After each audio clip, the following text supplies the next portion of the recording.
welcome to the Moonshine Jesus Show. Thank you for joining us today. Today we'll be talking about season 2 of The Last of Us. We're really excited about it. When I say we, I mean me and my good pal Caleb. How you doing today, Caleb? I'm doing great. It's good to be back with you, Mark, and I can't wait to talk about The Last of Us season 2. Me either. A little bit of housekeeping here. We will be spoiling The Last of Us, and I promise you, in season 2, there's several things that are going to be big spoilers. It's a big, not little spoilers. There's going to be some big ones. But first, we just want to remind you that we're brought to you by the Center for Progressive Christianity. Amazing place for all of your progressive Christian needs. Encourage you to go there. We're also sponsored by the Progressive Christian Alliance, which is a diverse, inclusive community reclaiming faith through justice, compassion, and radical welcome. And as well, we're being brought to you by the Christian Left, where following Jesus means standing up for the poor, the oppressed, and the truth, no matter how unpopular it gets. So I'm excited about this. I cannot wait to start digging into it. But before we dig into it, we, of course, need beverages. I'm wondering what themed beverage you came up with. Yeah, so I was looking at Last of Us beverages, and I found one called the Clicker Cocktail. Nice. That is basically an old-fashioned, but with mushrooms in the simple syrup. So I had to. I like this. So I kind of had to make my own mushroom simple syrup, but it's basically an old-fashioned. Although all my ice has melted, I made this a little too early. But an old-fashioned with a little bit of mushroom, the Clicker Cocktail. How about you, Mark? What do you? I love it. I went with something very simple, very straightforward. Catherine O'Hara is one of my favorites. Anytime she's on any screen, I just can't. Steals it. Yeah, exactly. She's amazing. And as Gail, as the therapist, on her birthday, they sit down with Joel talking to her, and she is having her therapy with him, drinking a nice glass of whiskey. So I've poured my favorite Buffalo Trace, and I'm going to cheers to you and to Catherine. Come on. Amazing. Let's take a quick drop, and we'll come back on the other side and geek out a little bit about season 2. Moonshine Jesus. Moonshine Jesus. Moonshine Jesus. Moonshine Jesus, won't you shine a light?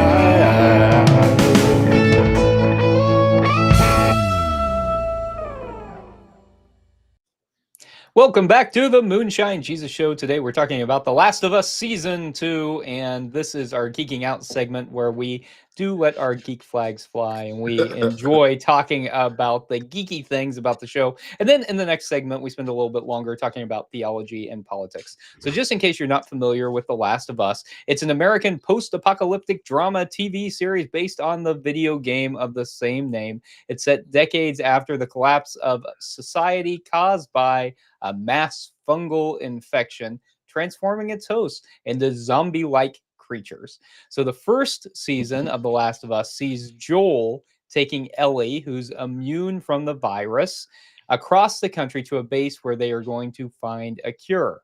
But when he gets there, he discovers that the procedure will kill her, and he instead kills all the people in the base. They're called Fireflies. He lies to Ellie about what happened and then takes her to a settlement where his brother is. That all is very important because you have to know that to know what season 2 is about. Season 2 explores what happens 5 years after they arrive and the aftermath of Joel's lies. So Mark, with all that set up, how does season 2 compare to season 1 for you?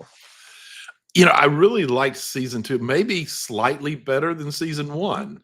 I liked how much more. A lot of season 1 was just focused on the two main characters, on building them up and making the connection between Joel and Ellie and trying to have us understand it and see it, and running, trying to establish how scary all of this is. And This time, there's a lot of in place. We're in, what's the name? It's not Jamestown, but whatever the name of the town that Right. they establish is.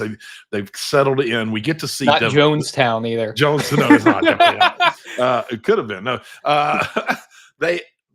I love seeing them being able to be so established that we get to build other characters and other relationships and see how they're playing out, and how not only their situation with all of the clickers and everything, but also with how Joel's lie actually is beginning to impact other people sort of in different ways. And we get to see the reactions to that. For me, that's the tension. The tension of this pretend zombie thing is fun and interesting, but it doesn't really grab me the way that the tension between characters and how they're struggling with each other and struggling to be community and struggling tribalism against each other and that kind of stuff. I just love that. And I think they've done a really great job with it this year. I mean, how do you think the two compare? I think you're right. I think that one of the real challenges is whenever you've got such a compelling first season, it's like, how do you follow up with that? I think the strong thing here is that they are committed to following the arc of the video games, and so they kind of have a template for what they're going for.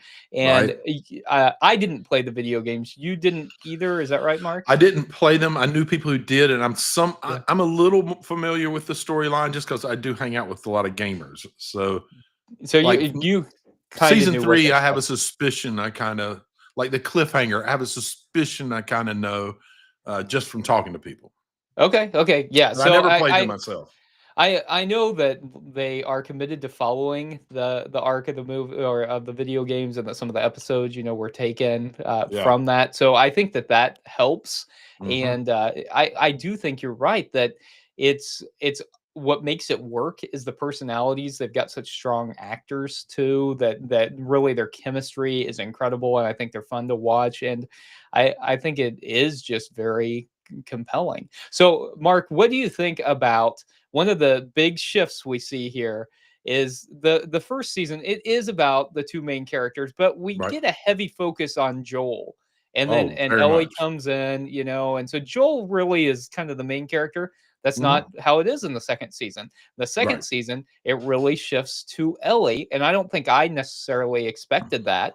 But what do you think about? And it seems like we're probably going to see a shift then in the third season to Abby. So what do you think, Mark, about this strategy of kind of shifting the main characters who are driving the story? I think it's a giant risk, and so far it's paid off. I knew that there was a time in the game that you shift perspective to Ellie. I knew. I didn't know. I still don't actually know if that's what the game does again. You shift. It does sort of give you two different sides. You get to see one kind of approach to the problem, and now you're getting to see the other, why I feel this way and how I reacted and all of that. And I kind of like that, but I do think it's risky, because if you shift the main perspective to a character that you haven't built up enough that the audience cares about that character, it might be tough. And I think this time around we're testing the waters here with Abby. By the way, I just stole one of my questions, but yes. I'm back at it. I got a long list of questions this time around. Oh man. Okay, good. I won't steal them all. I think they stand the risk of that. And in this particular case, I'm not sure that they've established Abby nearly as well as they established Ellie. And Ellie, we were already kind of invested in and ready to see from her perspective what's going on. Abby, we've seen some, and we've learned a little. I think that first season, that first episode, they're going to have to just go hard at Abby's backstory, and there's going to need to be something that we can identify with. That's going to be emotive enough to make us sympathize with this person who killed Joel, who we all are still mourning the loss of. So I think that this one's going to be interesting to see if they can pull it off. In my opinion, I mean, you think they've got it, or? I think you're right. I think it's risky, and I do appreciate that they're willing to tell the story, the most compelling story, and the Hmm. producers talked about that, too. They're like, none of us wanted to say goodbye to Joel. Nobody wants to say goodbye to Joel. Everyone loves Joel, and Pedro Pascal is so Yeah. compelling too that's part of the risk. Like even though he wasn't the main character in this season, he did anchor Yeah. several of the episodes. And so it wasn't a complete risk. But I think one of the other challenges is not even just narratively with the actors. I think it's just also the societal things that we're dealing with. Like, even Hmm. though we were invested in Ellie and we wanted to hear her story, because I mean, I did. Very I much had so. no problem going and seeing things from Ellie's perspective to see how she was avenging Joel and all that. But we did see a lot of pushback online about Bella Ramsey just Yeah. because Bella Ramsey is non-binary and Right. all of this stuff, that you get the same kind of hate, especially from like white dudes, Mark, who are like, Yeah. Particularly straight we don't white want to see the. conservative dudes. Yeah. Yeah, that's right. That are like, we don't want to. Religious straight white conservative dude. I know, man. That just ruin everything for everybody. They Why do the do. white dudes have to ruin everything for everybody, Mark? I know it. Well, So, we I got. mean, that was a challenge this season, that there was always that backlash. And so I think next season we're probably talking about two female leads, Right. and I think that's That going to same be one group. of the challenges that the series is going to have to overcome, I think that you're they're going to have right. to deal with the hate. And Yeah, because the that's same group that we're unfortunate talking but about true. really do they go hard against anything where the biggest leads, the Hmm. leadership, the main voices are women. It's like it's like these guys that are always like freaking out about being alpha males just get scared out of their mind that a woman could have power or it's like Or even that, like, how are you supposed to be considering yourself alpha in any way whatsoever when when, your beta, when or the sex of the person who's leading scares you. it's and I mean the fact that, like, okay, you know what? Maybe not everything has to be about you. No, Maybe. that's where you're wrong. Okay. Maybe we could just appreciate this piece of media for what it is. But I think that's going to be, I think so. I think you're right. I think narratively, we haven't seen very much from Abby's point of view. And Yeah, I mean, she's clearly been presented as the bad guy, even though that, I mean, has a compelling story. I mean, her dad was murdered for yeah. trying to find a cure. And I do think that they can shape that. But, but it's going to be there are going to be hurdles to overcome. But I think especially since we did see Ellie really kind of descend into chaos and violence and vengeance, that I and certainly we understood where she was coming from, because we, that spoiler, got to see Joel get killed with her, Yeah. so we understood the rage. But also we got to see her really I think exhibit some violence. Yeah, I think they have an interesting opportunity here, and we'll see if this is what they do with it. There was this Yeah, brief little scene in the last episode yeah. where Ellie sort of begins to, I think personally, we don't really hear any internal dialogue. I think she starts to realize that right now she's the bad guy. Yeah.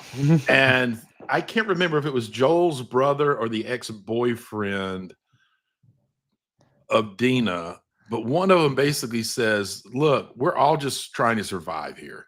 Yeah, There Tommy. is Yeah, nobody's good, nobody's bad. We're just all." I think Yeah, that this shift gives us the opportunity to shift us into the person that we're all coming into thinking of as the bad guy, and yeah, have them show us exactly what Tommy was saying, is that nope, this is just another person trying to survive, making the best yeah. they can, do it. And there is a larger moral issue that can be learned from that for all of us in terms of sympathy and empathizing and understanding that we're all just trying to survive, man. We're all trying to figure out how to do this thing, you know. That's a great point, and I think the storytelling was compelling. I think the way that Yes. they led kind of put places, the narrative Mm-hmm. places in there like this that helped set us up. I think that was very brilliant, Mm-hmm. and I think that the episodes were incredible as well. Did you have, Mark, a standout episode for you? That is a great. It has to be the first episode, honestly. Uh, Mm-hmm. with the one, we start learning that the zombies are changing again. And they're Yeah, getting smarter, and they yeah, can actually like kind of form strategies. We see them hiding in the snow, buried yeah, underneath the dead ones, yeah, and then the tension of Abby running, almost getting caught by them, and Joel saving her, and yeah, then her tricking him and leading. Like, I just thought that was a brilliant episode. yeah, And it's weird to go back to a first episode in a season because that had great episodes. The last one in particular was good as well. But yeah. that one just stands out to me, man. It felt like I was on the edge of my seat every moment of that show. I love that episode. How about Yeah. you? That one was great, and certainly I didn't expect it. I saw, and when Joel died, I thought, no, they didn't kill him. They It's couldn't got to have be killed some him. alternative, like she's Yeah, I'm gonna like, pass what's out, coming up? and she's gonna wake up and realize it was all a dream from A dream or getting. something. Yeah, What's the escape hatch to get out of this? And yeah, there's no escape hatch. And I no. went downstairs the next morning. I went to my wife and I'm like, they killed Joel. And she's like, I know. I read about it. I'm like, what? But no, for me, the standout episode was episode 6, which was the birthday episode, where we get to see, Yeah, because kind of this piece of tension is why Joel and Ellie have had a falling out, and what has right. happened. Was it about her queerness? Was it about the lie? What was it about? And so we got to see kind of the evolution year by year of what had Hmm. happened, and just the emotional journey of that episode. Wow. Man, That's that was a yeah. lot, and it was, and I think in particular of, when they're in that spaceship, That was what I was and about to say. Exactly. and you get to That was see it through Ellie's eyes, like her imagining blasting off into space or what, which I didn't realize until I was listening to the producers talk about it, is from the video game. And so they were playing the video game, and oh, they okay. said, man, we've got to take this scene. This It's got scene to be in is there. key. It's pivotal. So for me, That was that was the powerful. episode, man. It It was was, definitely powerful. I remember watching it and remember how teary eyed I was, and seeing how special their relationship had become, and the way, as fathers, of him doing everything he could in the midst of this horrible thing to give her this near perfect gift. yeah. And he had thought it all the way out to getting a tape of an actual launching of the spaceship, and I just thought that it was, and seeing her get lost in it, I agree, it was so special, man, so special. It also just showed how far they had both come as Yeah, characters, and just, it really, I think for me, cemented why Joel killed the Fireflies and lied to Ellie, because she right. was his surrogate daughter and he loved her, and you do anything for the ones you love. And Yeah. boy, would I like to talk more about this. I would love to geek out a little bit more, but it's time for us to move on to theology and politics. So why don't we take a break, take another sip, and come back and enter our Theopolitico segment.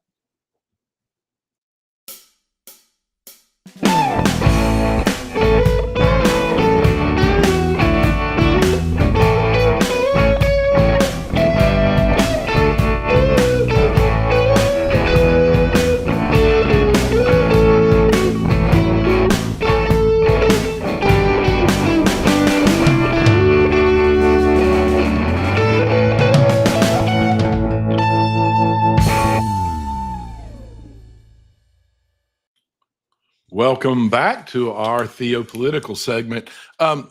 So since you left where you left us off in the last episode, I'm going to move my questions around a little bit and start with this one.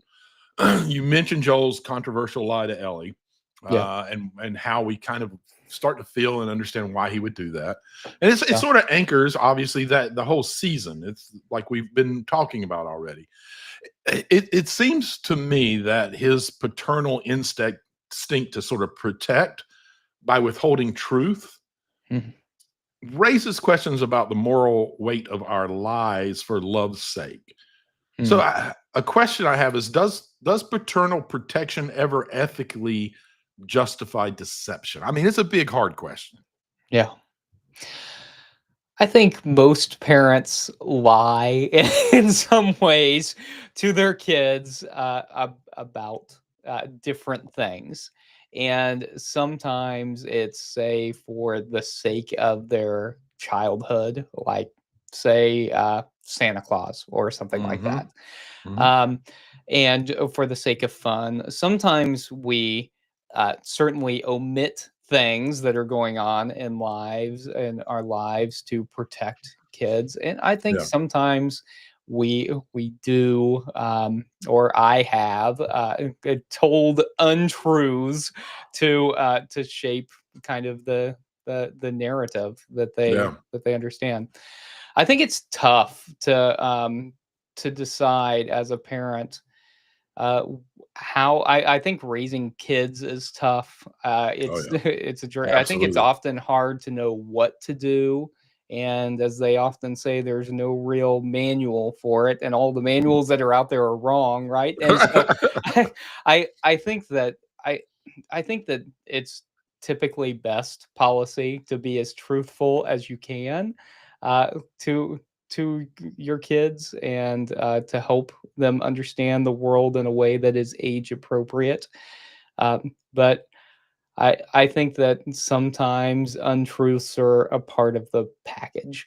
And I think the other interesting thing, about The Last of Us, Mark, that I just think is so strong there narratively, especially maybe for those of us who are parents, is that you're invited then to say, if I were Joel, what would right, I have done in this situation? And would I have saved my child and then tried to protect them from the horrible thing that I did so that they could right, continue to live their lives? Or would I have chosen humanity? yeah, And as often as we might say, that it's better to do what's best for more people, that when it comes right down to it, when it's your child, well, yeah, that might not be the decision that you make. right, And and then would you try to spare your child? Probably, yeah, so right, it's yeah. tough. What do you think about it? Well, I mean, like you said, it is a tough thing. I guess the line with two grown kids, the line I tried to walk, and I have no idea how Yeah, well I did or didn't do it. Lying to your kids to trick them yeah, teaches them bad things about relationships and hurts your relationship. Lying to them to protect their developing psyche is sometimes a necessary nurturing thing to do so that they can progress to the point where you wouldn't have to lie about whatever the thing is again. yeah, So I would that makes me also say, as they approach adulthood, I think that our ration trying to ration lying to them becomes increasingly a horrible thing for you to do in terms of your relationship with them if their psyche is developed enough that they should, even if it's going to be difficult for them, even if it's going to be hard or sad or whatever for a while, trusting who they are and trusting the truth with them is the important way to go. But it's hard to develop to judge when those cross each other, but yeah. that's kind of the, at least for me, the line I tried to establish. Yeah. Yeah, that makes a lot of sense. I think in thinking about it too, Mark, one of the things that I think is interesting is that a lot of pastors, though, it seems, lie about things to their congregations. And I'm inspired by some of the conversation I see in the comments here about how the Bible's fairy tales. And Yeah, I think that a lot of pastors go to seminary and they learn about how the stories are mythical. That's something right. that everybody learns at every seminary or Absolutely. any Old or New Testament 101 class. And then preachers go back to their congregations and don't explain the I've mythical nature. And never so then understood that. I don't either, because then you get conversations like this one that we're seeing where it's like, well, Yeah. actually, all religion is made up. Like, well, but religion is about using myth to make sense of our lives. And it's not dichotomous where it's either a Right. 100% literally true or not. That's not the point of religion. Seeing it in that way misunderstands religion. 100%. And Yes. so I think that that's one place where I would like to see no lying, and that's from the Yeah. pulpit. uh, If only, right? And if only. you do your Yeah. best to tell the closest to the truth. At least you should be doing your best to tell them the closest thing to the truth that you can find. And it does take you know, to move past the it's all a lie, it's all a myth, and is like you said, it's kind of starting at a really low bar of what you understand religion and faith to be, the purpose of it, and how you approach it in a healthy kind of intellectual, intelligent way rather than just a close your minds off at the door and just buy into everything. It's difficult. I completely agree. Listen, I want to keep moving on here. There's an important question that I had actually planned on starting off with. I'm real interested in your feedback on this. So, one of the powerful moments in season two uh, happens in a church. Ellie and Dina share a kiss at the New Year's celebration, and one of the townspeople, Seth, basically erupts with a homophobic rant about Yeah. respect in the house of worship, and then Joel intervenes. I'm curious, what does this say about the intersection of faith, sexuality, and even authority in that particular community? And how does that scene sort of challenge our expectations of a safe space like a church, particularly in the current political setting? Yeah.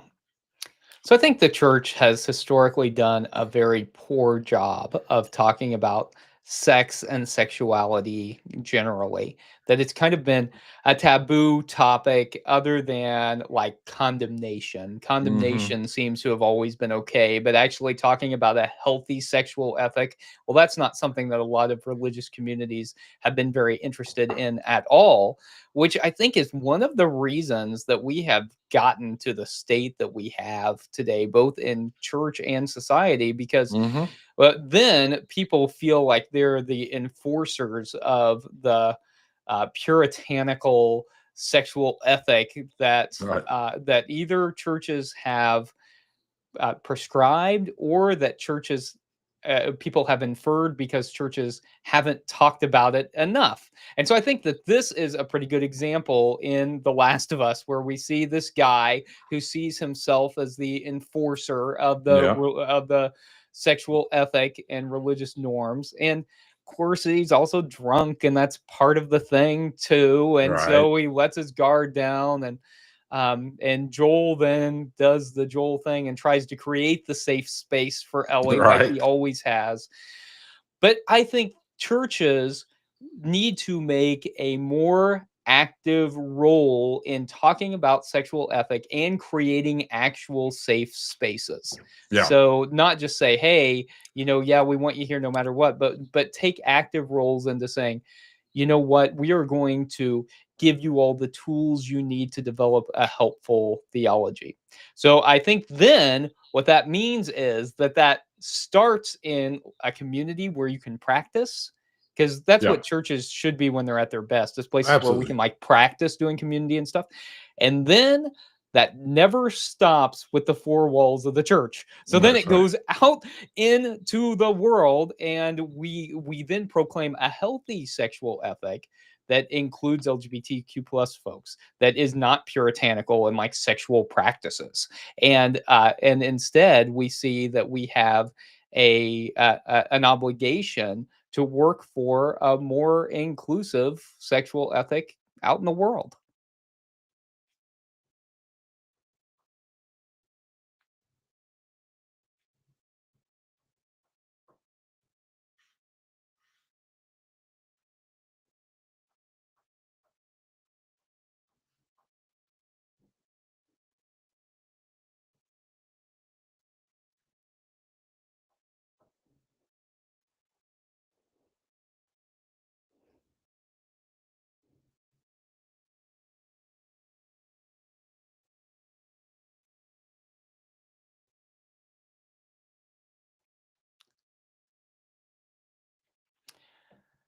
I think Mark was on and had a power outage, so I wasn't sure if it was my internet or his, but it's his, and he'll be back on in just a moment. So bear with us for just a second.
There we All go. right. All right. The power flicked out at my house. There was thunder, lightning, and then the power came back on. So, but we're back. Such is living in North Carolina, even in Indeed. this time One of moment year. is sunny, and the next moment you have a storm that just rolls right up on you. So, Well, Mark, I was just finishing a thought about a healthy sexual ethic, and I had just said that I would love to see the church work through a more healthy sexual ethic and then proclaim that, like work for that in the world where we're yeah. proclaiming inclusion for LGBTQ plus folks, and that we're less puritanical in the way that Absolutely. we think about Yeah, sex. and we got a lot of work to get there. I mean, biblically, it's just not there. Or there's so many versions that you can kind of pick and choose what you want. I think we need to finally sit back and admit where we went wrong and teach about that. Teach about Augustine and the original sin and how he had his own sexual hangups that he was reading into the story, and how the puritanical kind of outlook started developing out of this really crappy dogma of original sin. We need to do a better job in the churches teaching why we got to where we were, so that we can feel even better about letting go of it, recognizing that these are all things that developed for sometimes very odd reasons. This case, it's a lot of it ties back to one person and their own issues. So lots of work to do. All right. I know we could go on, but we are at the point that we need to stop and move on so that we can get to our favorite segment, the Make Me Look Stupid segment. You've already stolen one of my questions. Fortunately, I had a nice long list, so I've got plenty to dive back into. But let's take a quick break, have another drink, and we'll see each of you on the other side of this drop.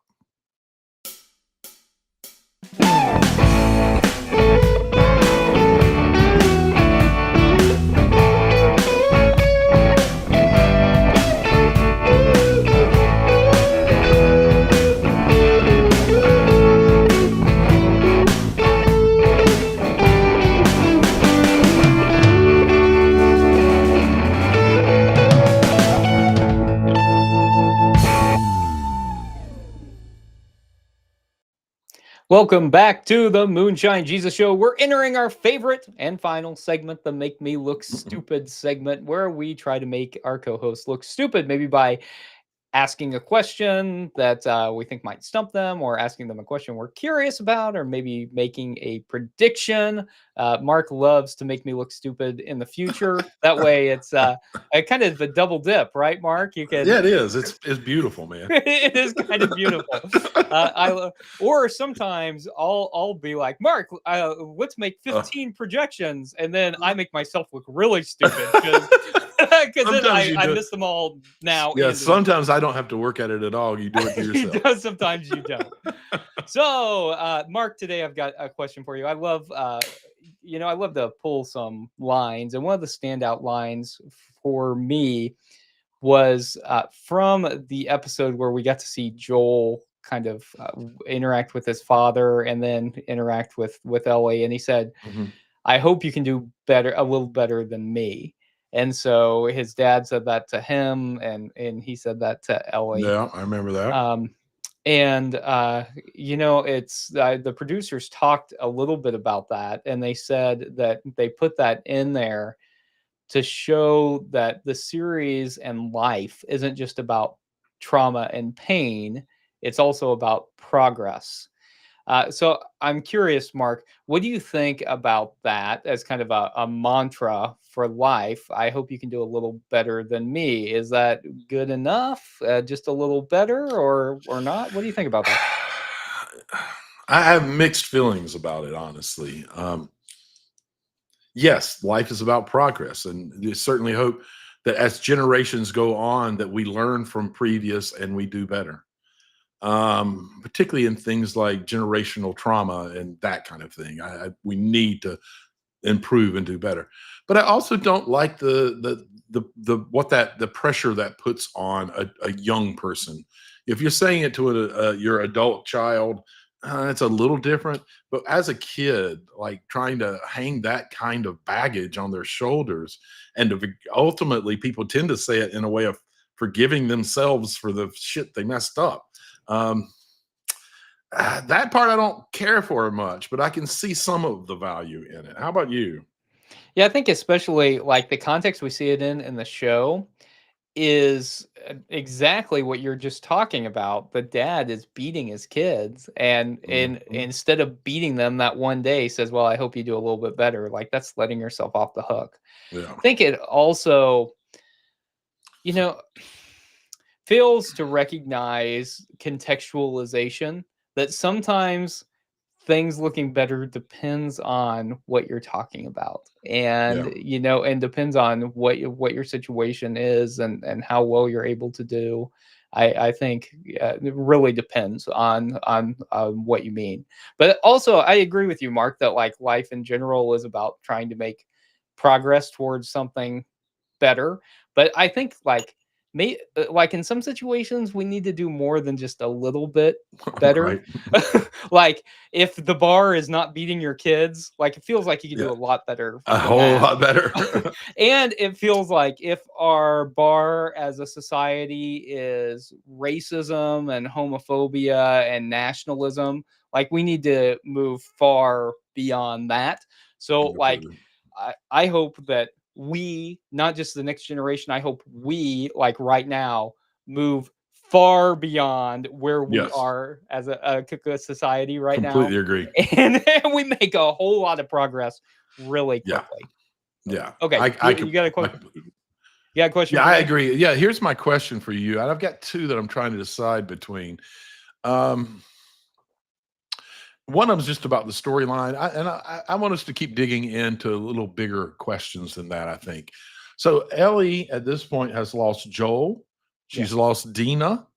And, she seems detached from the city, Jackson. With vengeance probably no longer motivating her, what's she got left to motivate her to live for? Will we see her basically rediscover some kind of meaning, or will we watch her start spiraling? We've already seen the beginning of a little bit of spiraling. Will that continue until, I don't know. I'm just curious. What do you think? What's left for her? What's next for her? So I think that's just the thing about vengeance is that vengeance you always think is going to fill the void, especially we see this in characters a lot where they're trying to avenge someone who they love, and they think that by killing the person who has caused them suffering, that it's going to Mhm. fill that void. And what they discover is that the void just grows deeper and it is still empty. I think that that's a pretty good message about trauma in general, that Yeah, the void is always there no matter what you're talking about. Like if it's the death of a loved one, for instance, that's just there, and it just like your life builds around it in different ways, but that doesn't mean that it leaves. And yeah, so I think that for Ellie, that I think that we're likely to see her character continue to spiral until she has a bigger realization. I think we did see whenever she killed the woman who was pregnant and realized yeah, that she'd also killed the baby, that I think she realized, exactly as you said earlier, that hey, maybe I'm the bad guy here. But yeah, I think we'll still see some spiraling. But yeah. maybe by the end of next season, maybe we'll see some kind of truce alliance reached between her and Abby. Maybe there's a way for her to maybe there's a way for her to use her blood to find that cure after all, and it's through working together that they discover that. But but I think she'll spiral before that happens. What do you think, Mark? That is exactly what I think. I think we're going to see her spiral a little bit. That she's going to be grasping, trying to find something that will keep her from sinking too far. Abby's going to end up playing an important role in that. I think they're going to find a common space because I think Ellie's going to realize that her purpose now is what it was in season one, is to find someone who can use her blood without killing her and save the world. And I think that Abby will be able to feel like she's revenging her father and who he was and what he was trying to do by making this truce, probably with the Yeah. two of them as they begin. I think we're going to see them set out on a journey looking for the person. And I think Abby will have some idea just from who her dad was and who he talked about, Yeah. who we need to talk to and where we need to go. And frankly, also just from a television point of view in terms of the storytelling, I hope Yeah. that that's the case. I want them to get out of the Northwest, and I want to see them. I want to see more parts of the country and what's going on in other places too. Do So you want to see I, North Carolina? I I'm okay if we don't see North Carolina, but I do want to see other parts of the country and see what's going on. I think there's a great tool, kind of a buddy show where they're traveling through all of this and learn and Yeah. trying to honor both. One trying to honor their father and one trying to overcome what their father did and Yeah. bonding over that as they go on that journey. I think that'd be a great story. It'd be interesting to see.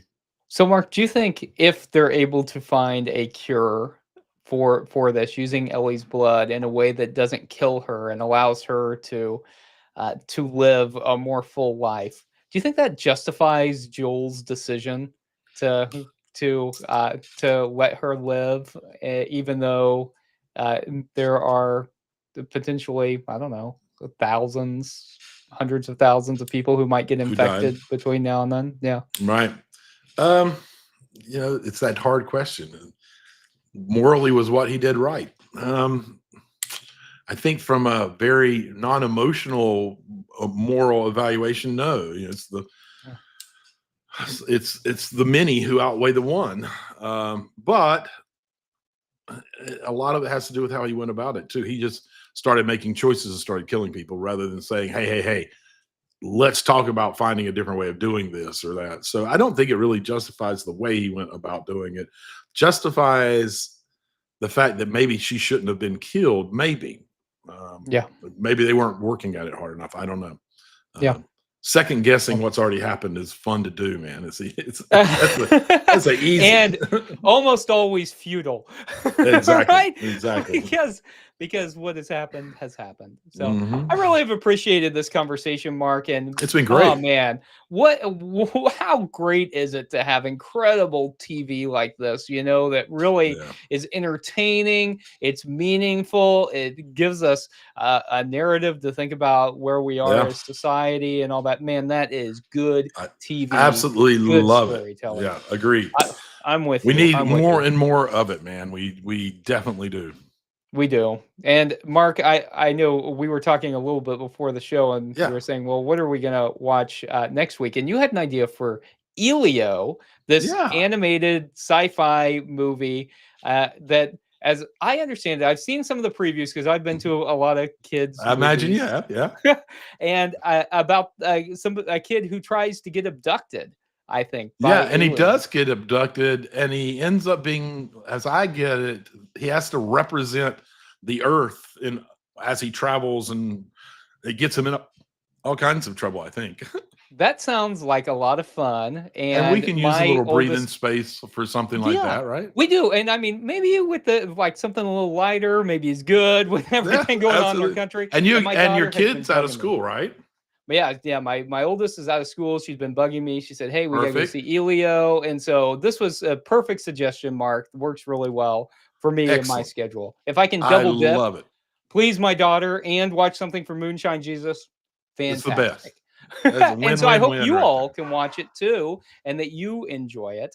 And we appreciate you so much. Thank you for your support. Thank you for geeking out with us and this nerddom where we're Right. able to talk about theology, politics, and some of the best TV and movies out there. So we hope you enjoy Elio, and we will see you next time on the Moonshine Jesus Show. Moonshine Jesus.